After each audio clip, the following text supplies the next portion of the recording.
A Chinese factory is doing big business, turning out national flags for soccer fans ahead of this summer's World Cup in Brazil, despite the fact that sales this year have been affected by the sluggish global economy. The factory's owner, Li Meihua, in southern China's Zhejiang province, says her factory has produced flags for the World Cup and European Cup since 1999, with the most orders coming from Europe. Li also said sales for her Jinhua factory this year had reached up to 8 million yuan, even though sales were weighed down by a global financial crisis.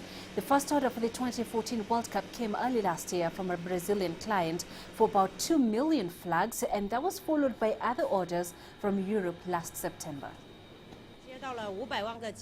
We have received orders for about 5 million flags. Just under 20% of the orders are from Brazil. Orders from Germany and UK are pretty huge, taking up to 80% of all the orders. Our sales of flags this year are not as good as that in South Africa. They are expected to decrease by between 10 to 15%.